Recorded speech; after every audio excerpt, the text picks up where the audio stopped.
Hello, my name is Lucy Fisher and I'm truly glad to be hosting today's webinar on behalf of the Pharmaceutical Marketing Group. During the pandemic, online knowledge sharing has become more important than ever before, so we thank you for joining us today and hope that you are safe and well. First, let me introduce our main speaker today. Diego Casaravilla is CEO of Fine Research, a company that specialises in healthcare data collection in Latin America, with offices in Brazil, Mexico, Argentina, Colombia, Chile and Uruguay. The company runs the largest physician panel in Brazil and the region, with over 100,000 HCPs. For the last few months, Fine Research has been running a number of initiatives on COVID-19. The latest wave involved large-scale fieldwork in 16 countries, interviewing over 5,000 doctors with the aim of understanding the main challenges that doctors are currently facing in the midst of the pandemic. So Diego, before we get into the details of your latest research, can you please tell us, how did you engage in this COVID-19 programme? Hello, Lucy. Thank you very much for the introduction. It is lovely to be chatting with you and sharing our research project in this webinar. Well, as you know, this is a sensitive moment in Latin America. When we started this COVID-19 project 3 months ago, the disease was something that was happening mainly in Europe. Now the situation has changed completely.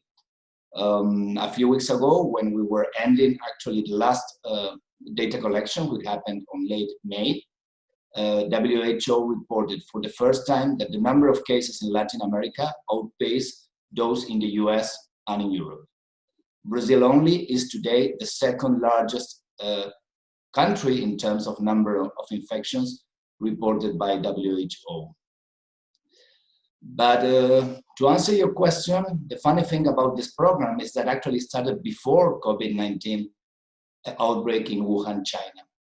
3 months ago, before the outbreak, we were running a project and it was related about nutrition, healthcare access, and also, believe it or not, it was about possibility of a pandemic. We're not talking about a pandemic. Literally, we're thinking more in terms of an epidemic, but the question was how prepared countries are to face an epidemic. And the project itself was quite prophetic. Believe it or not, 6 out of 10 doctors were saying, both in Latin America and in the US, which we also covered in that project, that we were not at all prepared to face an epidemic. Of course, the epidemic that the people were thinking, doctors were thinking, were more related to the typical epidemics we face in our part of the world, this or dengue or Zika, or that kind of more endemic epidemics we have in our regions. However, the results by what we know today are truly shocking. And even the name of the project was quite prophetic. We named the project Healthy Priorities, even having the slightest idea that how healthcare or health in general will become our #1 priority for all of us. So the idea of this project is basically to contribute with evidence, with data, especially to understand the point of view of the physician in terms of the challenges they are facing in the midst of the pandemic. So it seems like now is a very important time to be sharing this research. So I'm looking forward to hearing the insights that you have got to share on this, Diego. So now on to this latest piece of research. As far as I'm aware, with over 5,000 interviews in LATAM, it's likely to be the largest ever fieldwork done about professional challenges of doctors in this part of the world. So other than the size of the research, it's also important to make sure you're asking the right questions to the physicians. So please, can you share how you pick the topics that you wanted to talk about and the challenges that are relevant to doctors? Well, that is a great question, Lucy, and you're absolutely right. Even when the sample is quite sizable, it's critical to know, of course, what to ask. And you cannot just replicate an earlier project you have because, I mean, this is new for all of us. There is no available precedent of what we're experiencing now in the midst of the pandemic. We knew from past projects, however, a few things about doctors. We know that in Latin America, they feel underpaid, they felt under too much pressure from their work environments, and that they also feel that they are not as valued as they used to be for earlier generations of doctors. So we did the following, because basically we understand there are lots of new questions and lots of new problems. So first, we did some crowdsourcing and put an open-ended question in our own platform. And we talked to 160 doctors, asking basically what were their main challenges today. Second, we decided to open up the project to a number of researchers in the region, and we create a collaborative initiative with a leading directory and magazine in the region with them. And we invite the whole community of researchers to propose questions for this project. And that was really very, very helpful. We had a number of partners that are working on the healthcare space. We also have a number of companies doing basically innovation. And we even have the participation of researchers from completely different companies like Unilever, who propose questions. And this really helped us to open our minds for a wide diversity of topics and problems. In the list, you will see Confirm It, which is our survey technology partner, who generously decided to support the project and did not charge anything for the use of their platform. And also you will see Delvinia, which is a Canadian colleague who helped with their artificial intelligence chatbot called Chris during the exploratory stage. The point about using Chris is that we wanted to make sure that we were not losing any relevant angle, but we did not have the standard time for a qualitative traditional research. So this was very interesting, because in just a few days, Chris was able to talk to 83 doctors and have a chat with them, which of course was not feasible for a human moderator. Let me show you how this chat looked. Sorry if this is not in English, it's in Portuguese, but I guess it will give you a pretty clear idea of how similar this is to a WhatsApp chat. And but better than me to explain this chat with a virtual moderator, I have asked Laura Craig, who is the creator of Chris, to talk to you about this today. Thank you for including us in this important research. It's been our pleasure to contribute by offering Chris by Delvinia to do the upfront exploratory interviews. One challenge the researchers had with this project is that there wasn't a lot of time for traditional qual, but they still wanted input for the large-scale quant survey. So the researchers thought about using Chris.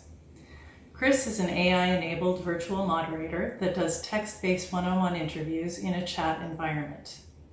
We developed Chris in response to a need we were seeing, where clients want to incorporate qualitative insight into their decision-making more often. They still find value in traditional qual for some situations, but other times they need the process to be faster and to be able to talk to a greater number of people, but still within budget. And that was exactly what this project required. Chris followed a moderator guide developed by Fine Research and got input from over 80 medical professionals across Brazil in Portuguese over 5 days. Because it's a chat environment, it encourages deeper responses than standard open-ends. The conversation begins with introductions and is designed to be an engaging experience. Now you'll be able to see how Chris contributed to the generation of insights for this project. Thanks again to Fine Research for including us in this initiative. It's been great working with you on it. Thank you, Laura. This is very interesting. In fact, I did expect to get to get lots of new ideas from this chat, but what was truly unexpected was that Chris ended up helping to unveil the emotional perspective. For instance, the energy that was required from the doctors to calm down their stressed patients, or the different types of fears that the professionals are facing. Let me ask now Cosette, who is Brazilian and a human qualitative analyst, to share a summary of these chats. Thank you, Diego. My name is Cosette Gelli, and I'm a Brazilian qualitative research moderator and analyst, and I'm supporting the qual portion of this initiative. On this exploratory stage, we wanted to identify the major challenges health professionals are facing due to the COVID-19 pandemic. The first insight is that the most important aspect is related to emotional issues. Fear is often mentioned followed by anxiety and insecurity. So, what are the factors underneath this emotional vulnerability? In one hand, we have the most obvious biosafety aspect. Professionals feel they are dealing with the unknown, with limited diagnosis and treatments. They fear to be infected, to infect other patients, or worse for them, to take the contamination home and infect their own families. The other side is fear of the impact in their practice. Appointments are being cancelled, offices are empty, even elective surgeries have been put on hold. Without patients, they don't know how they will be able to keep their offices, to pay their staff, to support their families. But that's not all. Besides the pressure of dealing with their own emotions, they must also manage the emotional conditions of their patients and their staff. And at the same time, rebuild their patients' confidence and stress to them the importance of keeping up with their treatments. Please stay tuned so that you can check how our colleagues dealing with the survey have been able to quantify and confirm these findings. Thanks for watching it and keep safe. I would like to thank Cosetti, who did a fantastic summarizing work which was critical for our next stage. So let us now review together the quant data and starting by the sample. The sample, as you can see, is distributed in a large number of countries, but of course, the main markets of Brazil, Mexico, Argentina, and Colombia represent the largest number of completes. Do not want to go into the details, but the sample included both GPs and specialists and from all types of settings, including mainly hospitals, private clinics, and own offices. As I said, the pandemic is far from being controlled or beyond the peak in Latin America. The situation, however, is different from country to country. So to help to understand broad country differences, let me share the following slide. This shows in the rows the number of infected patients each doctor has on average.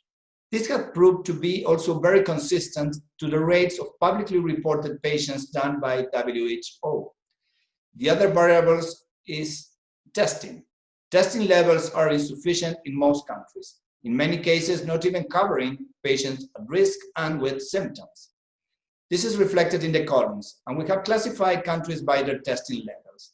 What we did was to compare at a country level the number of tests requested by doctors with number of positive patients and also patients with compatible symptoms.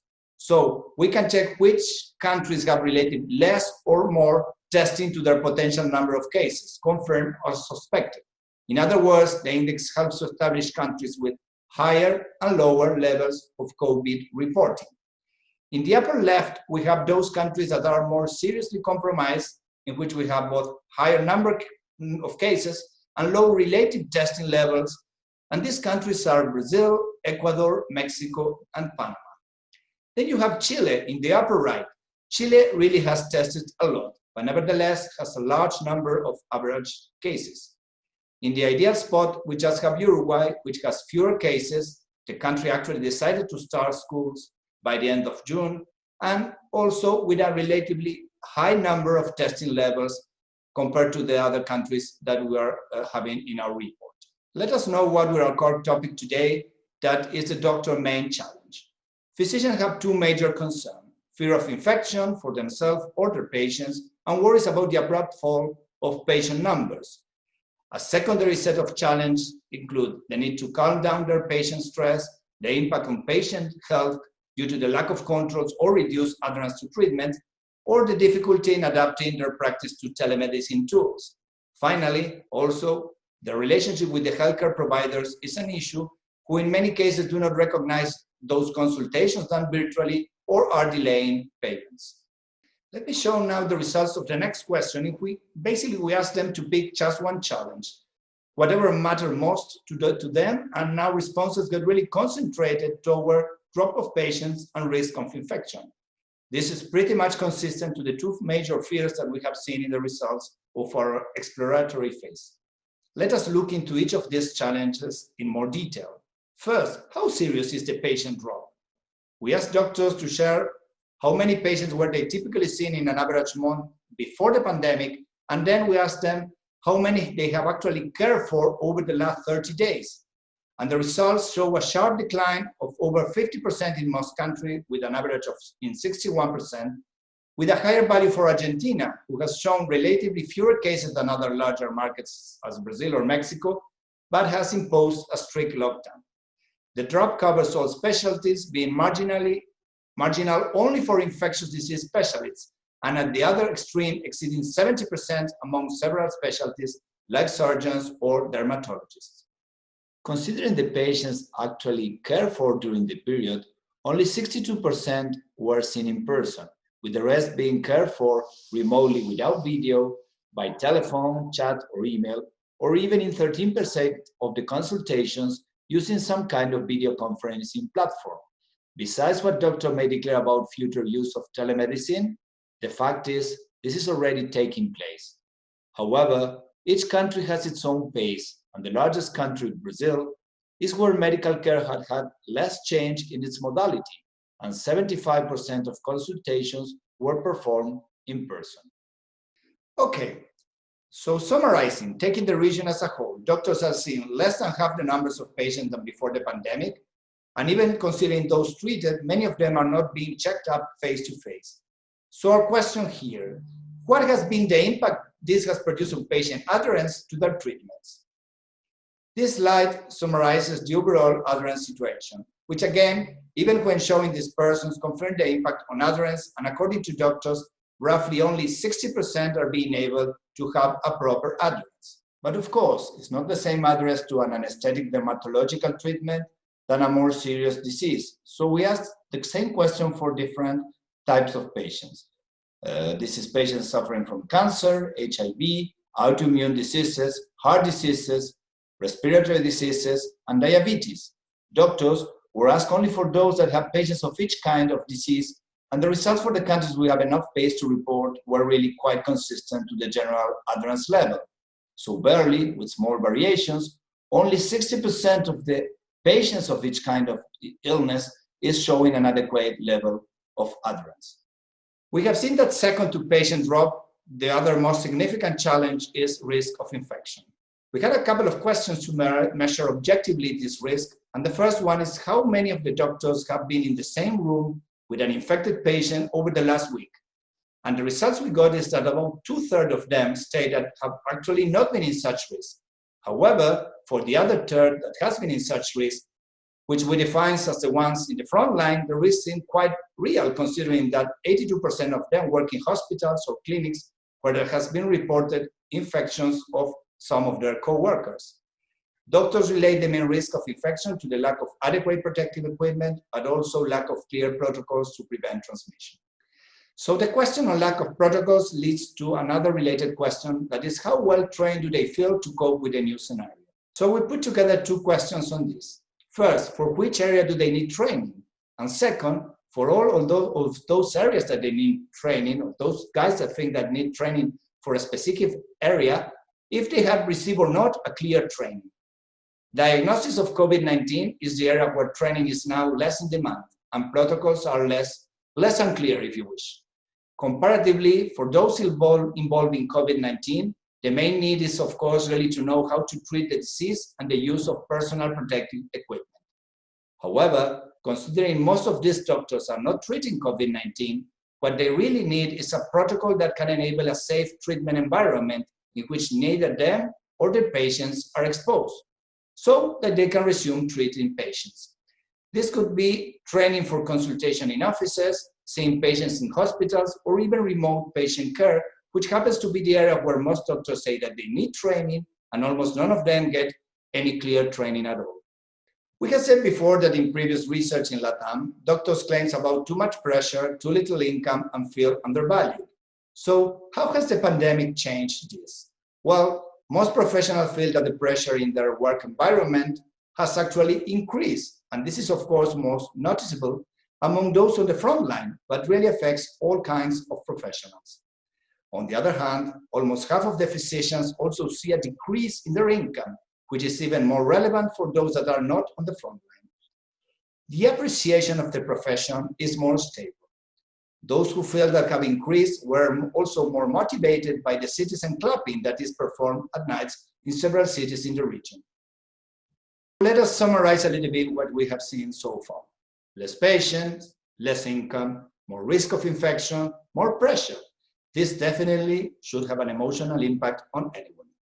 And indeed, in this context, it is not surprising that more than 9 out of 10 physicians recognize that the pandemic situation has impacted them emotionally, suffering one or more of the following symptoms: fear of personal or family infection, anxiety, fatigue, sleeping difficulties, stress, uncertainty, or even irritability. Among those on the front line, fear of family or personal infection and also fatigue are significantly more relevant. And who is giving support to the professionals to deal with this?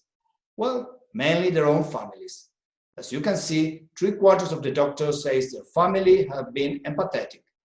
To some extent, they also have been treated with empathy by their working environments, patients, and people at the healthcare settings where they work. Fewer doctors recognize a strong empathy in professional associations or the pharma industry. And it was truly marginal when it comes to health authorities or health insurances. Regarding pharma companies specifically, there are differences by specialty and are being perceived as more empathetic. Derms, GPs, and pets perceive that the pharma industry is more empathetic, but seem to be showing less empathy to the most specialized doctors, just the ones that are usually their main visiting targets. We're now reaching to the end of this webinar. Our last set of questions are related to how the doctors see the future. Firstly, we want to understand what are their views on the evolution of the pandemic itself. On average, professional estimates that it would take about 4 months for the situation to be under control and for the population to return to their activities with minimal restrictions. This forecast exceeds by 1 month what they said 2 months ago. So now they're estimating a much longer time period. They collectively estimate that it will take about 6 months to achieve massive testing capabilities, a year for the availability of an effective drug for treating COVID-19, and at least 19 months to get effective vaccines against the disease. We also asked doctors to imagine how things may look after the pandemic, asking them to think about 1 year from now and how likely was that to develop one or more of the different possible scenarios. If doctors tend to agree on something, looking at the future, is that the health of the population will be severely affected. There is a strong consensus on the worsening of the emotional health of the population, and also a significant impact on the health in general as a consequence of late diagnosis and from lack of compliance with treatments in chronically ill patients. The healthcare ecosystem is also expected to be transformed with fewer patients and the possible closure of institutions. Regarding patient care, it sounds very likely that it will involve strict protocols to prevent infections for quite a long time. They also imagine that the new normality will include electronic prescriptions. However, there is less consensus on the future of personal reps from the pharma industry and also on the role of telemedicine. And getting to the end of our questionnaire, we had a specific question on telemedicine. The majority views telemedicine as a marginal or even inapplicable practice in their specialties, for instance, thinking about anesthesiologists or surgeons. However, 1/3 of the professionals assign an important role to it in their future practice in combination with in-person care, an option predicted by most psychiatrists, for instance. So, in our view, while it is hard to predict how relevant it's going to be, considering it is actually being widely used today, it is likely that the accelerated growth of this practice will remain to some extent, even if the pandemic is controlled relatively soon. Well, Diego, thank you so much for sharing your research and insights there. There's a lot of important lessons that we can learn as a healthcare industry. Hopefully that our audience will find very useful. So a few questions. Based on your research, what would you say are your final conclusions and recommendations for the different stakeholders involved? Well, Lucy, what we have seen today is that the pandemic has had a significant impact in medical practice in the region, not just due to the huge impact of the disease itself, but also because of the consequences of the lockdown measure the perceived risk of infection and lack of clear protocols of how to resume patient care in the current context. In previous research, we have learned that doctors are the vulnerable link in the healthcare system. They have to deal with a more informed patients, new technology, new treatments, but at the same time with limited budgets or restriction or access to the possible best treatment for their own patients. So the pandemic has really put more stress to these pre-pandemic tensions. Doctors either in the COVID-19 frontline or generally treating all kinds of patients are really impacted both emotionally and professionally. And this in turn is having potential consequences for the healthcare system overall, and really turns on a red light for every one of us that we need really to take care of those who take care of us. So this really impacts to all kinds of potential stakeholders. For health authorities, this means that they really need to provide the training, the financial support, the equipment, and the protocols that can make healthcare to improve its performance considering the current restrictions. For the professional associations to build and improve engagement with their own members, helping with training and support. For the health insurance plans to really play financial responsibility, taking responsibility for their role within the system. For hospital and clinics to combine protocols that can enable a safe treatment for the patients and prevent local infection. And of course, for pharma industry, other than the obvious of developing products adequate for treatment or vaccine against COVID-19, there are opportunities to generate communications with doctors that can generate the empathy that it's lacking overall with these respondents, with these stakeholders, which are critical for all of us. And so basically, the other point is, how can the industry work to improve the situation of the patient, which are not being able to get proper treatment, they're not being able to get a safe protocol to be in consultation, access the drugs that they need, and have a proper patient adherence. That's brilliant. So let's hope as an industry that some of those insights can be put into action now. So now I have one final question for you, Diego, with regards to your experience from doing this large project, thinking about industry. So some pharma companies are wondering whether now is a good time to do research or not.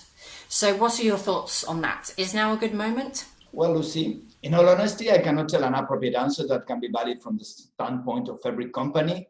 Of course, this is an unusual moment, and it's legitimate to ask yourself if this is a good moment to do a research.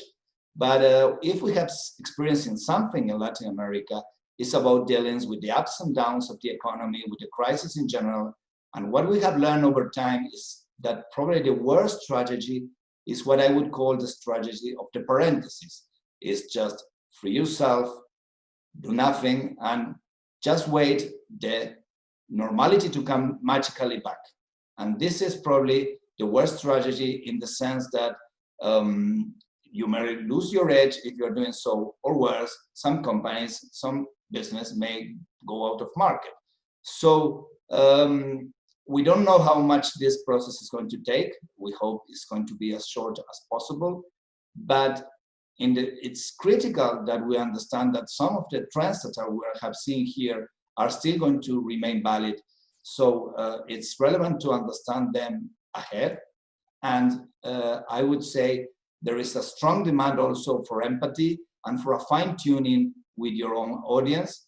So for pharma companies, I would say that this is really an opportunity rather than a moment not to do anything. And we need more and better research now than ever.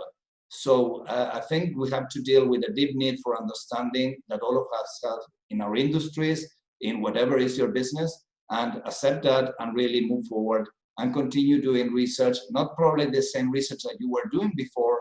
Maybe now is less relevant just to have a tracking on this specific moment, but really to have a clear understanding of what's going on is critical to understand the future. Absolutely, I fully agree with that. Well, Diego, thank you so much for sharing. As you say, the insights taken from the research are valid in not just the healthcare industry, but beyond. So hopefully our audience has found this webinar very useful. I believe that many would be interested in accessing the full report as well, Diego. So how can people do that? Indeed, the final report really includes much more detailed information than what we could possibly share with you today. So please feel free to write to us at info@fineresearch.com to get a full copy of the presentation. Lucy, thank you so much for your wonderful support. You really did a great job by hosting this webinar for us. And thank you everyone for participating. We wish that this uncertain time will end up very soon. But in the meantime, stay safe, stay healthy, be responsible, be positive. Thank you.